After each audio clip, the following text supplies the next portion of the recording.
लखनऊ का शिया सुन्नी विवाद ये भारतीय जनता पार्टी की सरकार के समय ही समाप्त हुआ है। आप लोग तो लड़ाते थे, यहां पे शिया और सुन्नी को भी लड़ाते थे, क्योंकि आपकी तो शुरू से ही राजनीति थी बांटने की और फिर कटवाने की, और इसलिए हमने कहा कि न बटेंगे और न कटेंगे। हम न बटेंगे और न कटेंगे। मुझे आश्चर्य होता है, अपने को शिक्षक कहते हैं श्री संग्राम सिंह यादव। हाँ, सच को स्वीकार करने की सामर्थ्य नहीं, इसलिए चले गए। आप देखें, एक दोहरे चरित्र के व्यक्ति के द्वारा जो अपनी कुछ पंक्तियां पहले लिखी गई हैं और बाद में उसका चरित्र कैसे बदला है, मोहम्मद अल्लामा इकबाल के बारे में वही कहते हैं। यानी जो पहले कहते थे,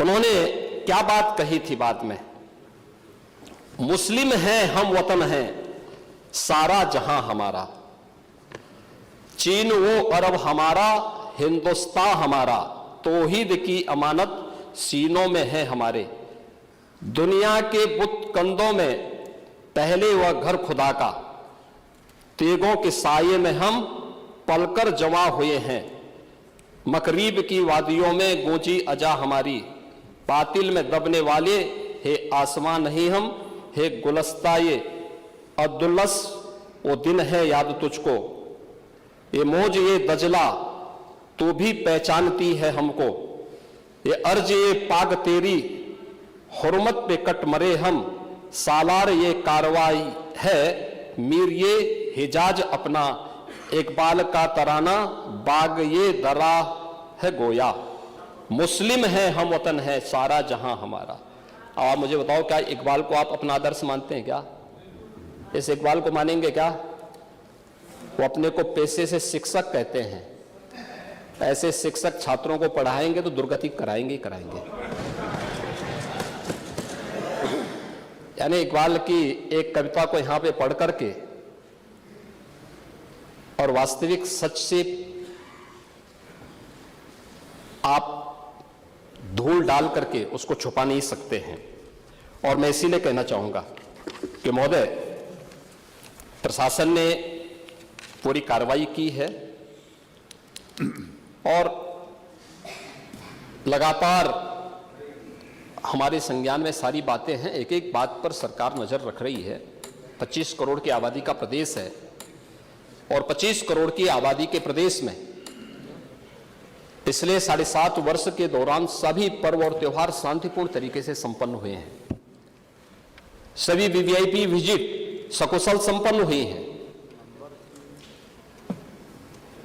अयोध्या में श्री राम जन्मभूमि पर भगवान राम के भव्य मंदिर के कार्यक्रम को भी, जिसको लेकर के आप बहुत बड़ा पहले प्रदेश के मन में भय पैदा करते थे, वह भी सकुशल संपन्न हुआ।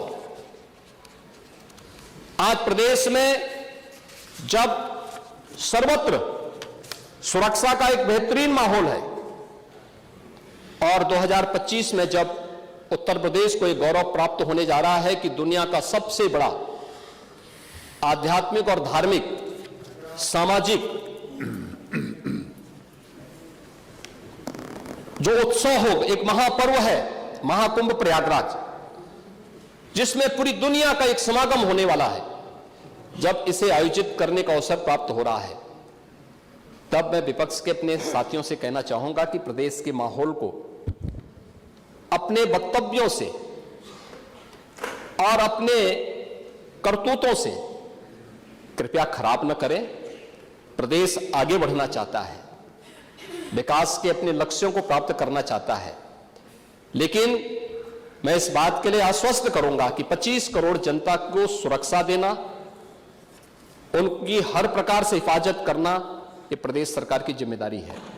लेकिन अराजकता, पत्थरबाजी और किसी भी इस प्रकार के आदेश के खिलाफ जो माननीय न्यायालय ने आदेश किया है, उसके बाद भी कोई कानून को अपने हाथों में लेकर के कानून को ठेंगा दिखाने का प्रयास करेगा तो सरकार उससे सख्ती से निपटने का काम भी करेगी।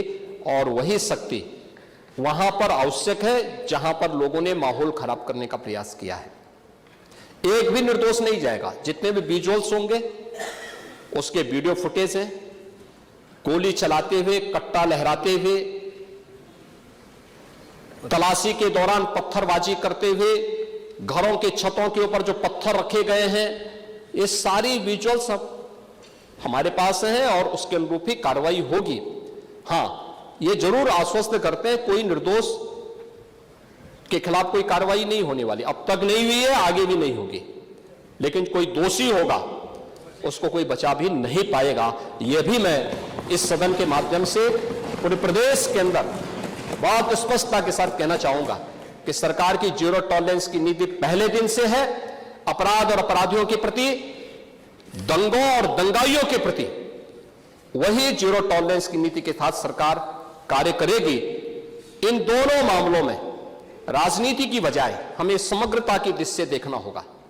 और समग्रता की दृष्टि से ये जो मैंने पहले माननीय नेता विरोधी दल को कहा कि आखिर ये कहां लिखा है संविधान में कि किसी मुस्लिम बाहुल्य क्षेत्र में हिंदू शोभा यात्रा नहीं निकल सकती, और जब आप रोकते हैं तभी हिंदू पक्ष से भी रिएक्शन आता है कि साहब हम भी नहीं जाने देंगे। भाई मुझे आश्चर्य होता है इन बातों को लेकर के कि मस्जिद के सामने से नहीं निकलने देंगे। क्यों नहीं निकलने देंगे? ये सड़क क्या किसी की है क्या? ये सार्वजनिक मार्ग है, कैसे आप रोक सकते हैं? परंपरागत बहराइच में भी परंपरागत जुलूस था, परंपरागत जुलूस था, वही मैं कह रहा हूं, परंपरागत जुलूस था।